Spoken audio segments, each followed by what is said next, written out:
Hello dear student, कैसे हैं आप लोग। आशा करती हूँ कि एकदम मस्त होंगे, स्वस्थ होंगे और पढ़ाई को एकदम शानदार लेवल से कर रहे होंगे। तो आप सभी जानते हैं कि आपका जो साइंस का पेपर है वो 4 मार्च को है। कब है बाबू? 4 मार्च को है। और आप चाहते हैं कि सर साइंस में कुछ ऐसे ट्यूशन करा दीजिए, कुछ ऐसे मोस्ट इम्पोर्टेंट ट्यूशन करा दीजिए जिसको हम पढ़कर 4 मार्च के साइंस के पेपर में 95% स्कोर कर ले बिना किसी दिक्कत के। तो उसी डिमांड पर मैंने आपके लिए साइंस का 50 मोस्ट वांटेड क्वेश्चन आया है। 50 मोस्ट ने क्वेश्चन आया है। यदि बस आपने इन्हीं 50 क्वेश्चन कर लिया तो आपको साइंस में कुछ भी पढ़ने की आवश्यकता नहीं पड़ेगी। पूरा बुक का निचोड़ मतलब सभी मतलब बुक के जितने भी चैप्टर है मोस्ट इंपोर्टेंट उन सब क्वेश्चन मैंने ला दिया है। यदि आपने अभी तक साइंस में कुछ भी नहीं पढ़ा है या आपने थोड़ा बहुत भी पढ़ा है, यदि आपको साइंस में डर लग रहा है तो बस मात्र इस वीडियो को देख लीजिए। इस वीडियो को देखकर जितना प्रश्न मैंने बताया है उसी को कंप्लीट कर लीजिए। बाकी आप 2025 के एग्जाम में चलेगा, इससे एक भी क्वेश्चन बाहर नहीं जाएगा। 100% है 2025 के पेपर में सभी प्रश्न इसी से रहेंगे। 100% बाबू। तो विश्वास रखिए बाबू, बस इन प्रश्नों को लिख लीजिए और इसको तैयार कर लीजिएगा। बाकी इसका सॉल्यूशन मैं बहुत जल्द दे दूंगा। आपको कमेंट करना है सर इसका सॉल्यूशन चाहिए तो मैं सॉल्यूशन दे दूंगा। पहले एक एक प्रश्न का स्क्रीनशॉट लीजिएगा और अपने कॉपी पर लिख लीजिएगा और इसको आज से ही तैयार करिए। आज से इसके पीछे आपने पढ़ा नहीं पढ़ा उससे मतलब नहीं है मुझे।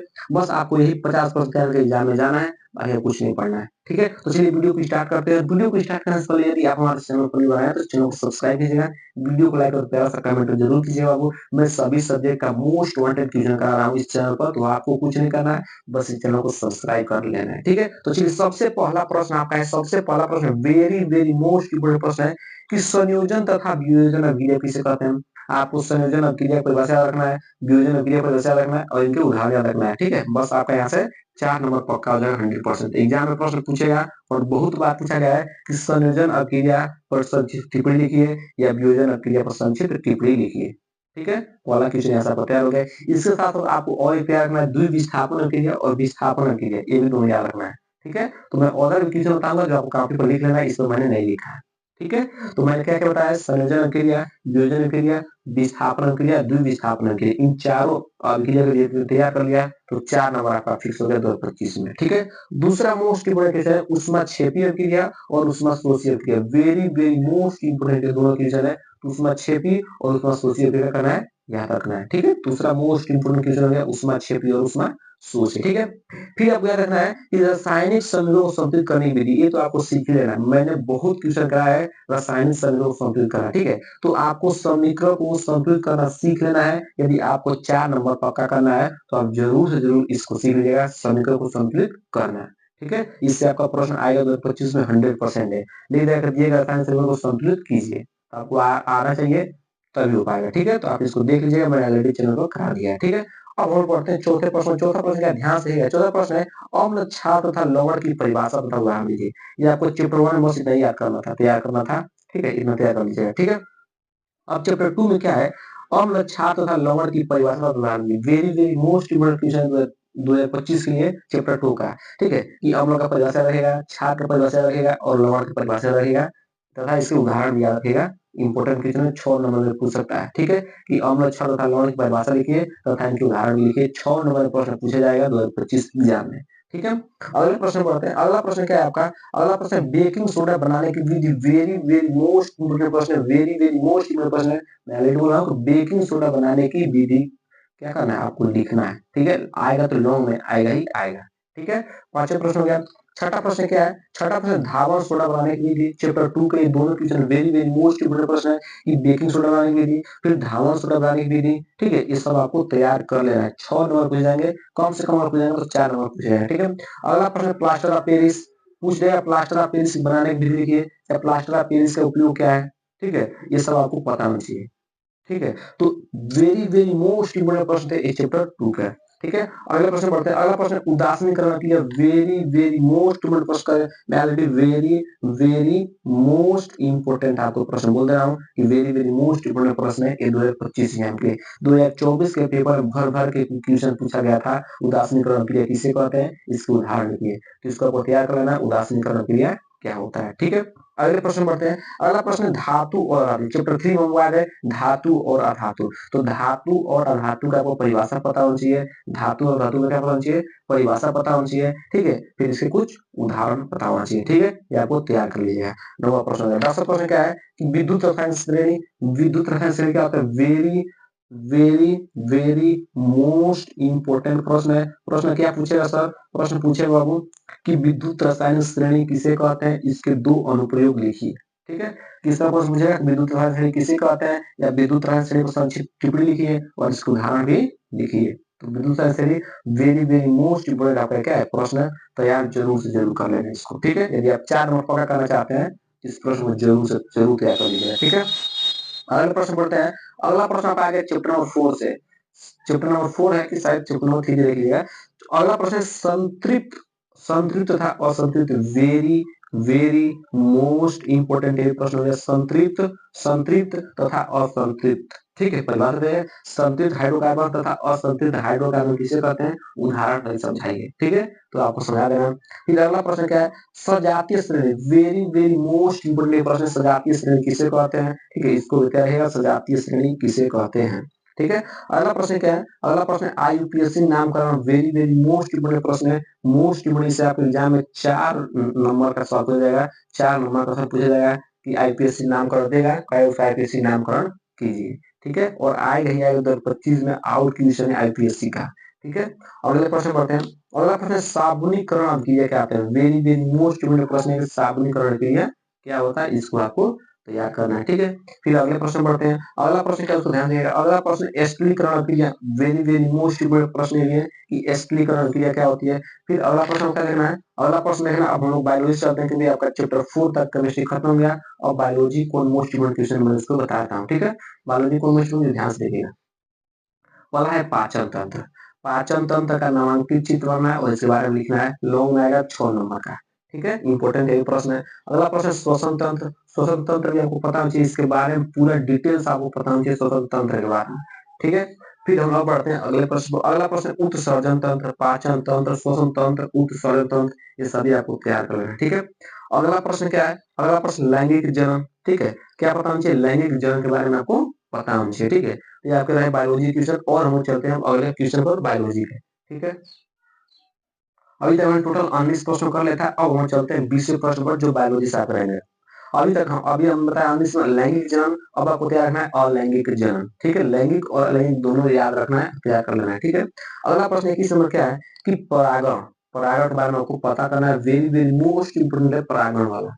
ठीक है, अगला प्रश्न क्या है, अगला प्रश्न है पुष्प की संरचना। पुष्प की संरचना वेरी वेरी मोस्ट इंपोर्टेंट वाला प्रश्न है, पुष्प की संरचना से। ठीक है, अगला प्रश्न क्या है कि नर तथा मादा जनन तंत्र। नर तथा मादा जनन तंत्र के बारे में आपको पूरा डिटेल्स चित्र सहित पता होना चाहिए। ठीक है, अगले प्रश्न बढ़ते हैं। अगला प्रश्न क्या है कि डीएनए और आरएनए में अंतर। ये भी तैयार कर लीजिएगा, इंपोर्टेंट है प्रश्न है कि डीएनए तथा आरएनए में अंतर क्या होता है, आपके एग्जाम में पूछा जाएगा। फिर अगला प्रश्न है मेंडल के आनुवंशिकता का नियम। वेरी वेरी मोस्ट इंपोर्टेंट कर लीजिए, वेरी वेरी मोस्ट इंपोर्टेंट कर लीजिए ये वाला क्वेश्चन।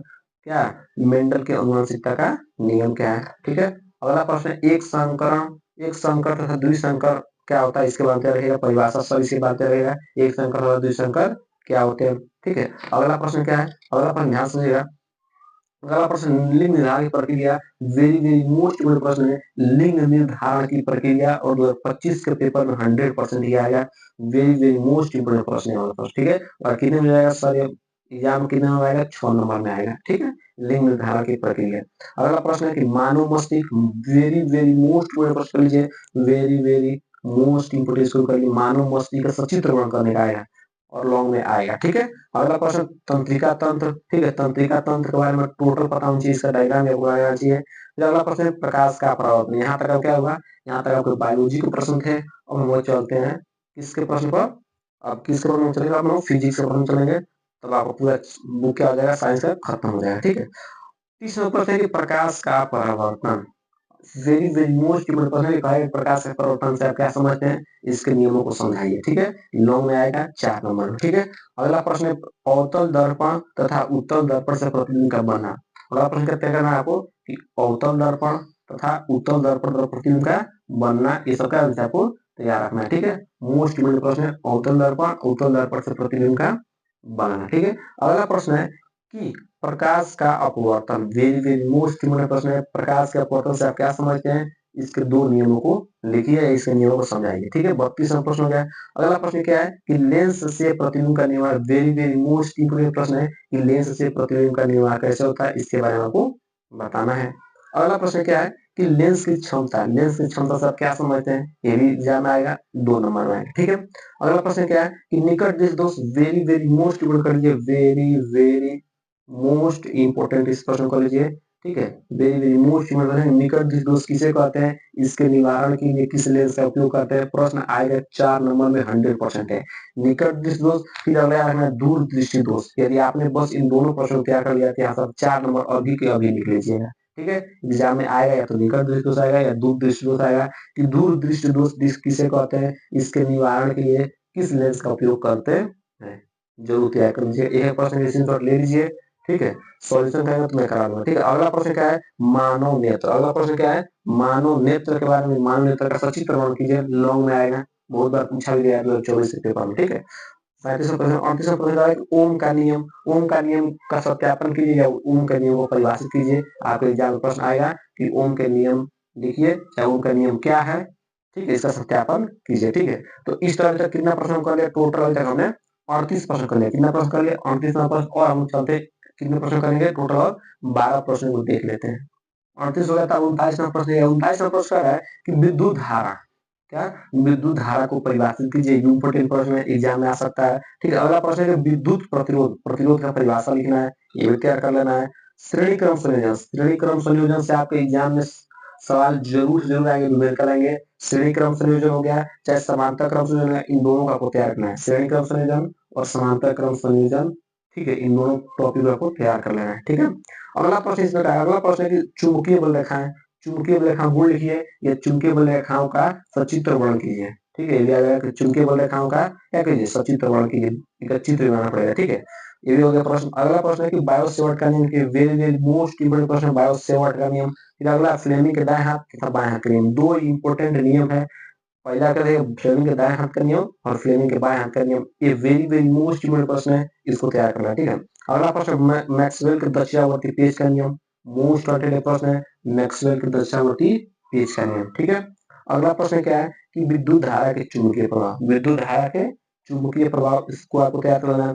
फिर अगला प्रश्न है फैराडे का नियम क्या होता है, उसको तैयार कर लेना है, ठीक है। फैराडे का नियम तैयार रखना है। ओजोन परत का उपक्षय, आपका ये भी तैयार रखना है, ओजोन परत का अपक्षय, ठीक है। फिर अगला प्रश्न है कि ऊर्जा के स्रोत, ये सभी आपको प्रश्न तैयार कर लेना है। आशा करते हैं एक प्रश्न क्लियर हो गया, एक एक प्रश्न स्क्रीनशॉट ले लीजिएगा, तैयार कर लीजिएगा और इत्मीनान से एग्जाम जाएगा, इससे बाहर नहीं जाएगा। बाकी सर और कुछ क्वेश्चन है तो मैं उसको अगले वीडियो में कवर कर दूंगा, तब तक कि आप इसी प्रश्न को क्या करिए, तैयार कर लीजिए। मोस्ट इंपोर्टेंट प्रश्न है, बहुत बहुत इधर उधर खोज कर प्रश्न को लिखा गया, ठीक है। तो वीडियो कैसा लगा कमेंट बॉक्स में जरूर बताइए।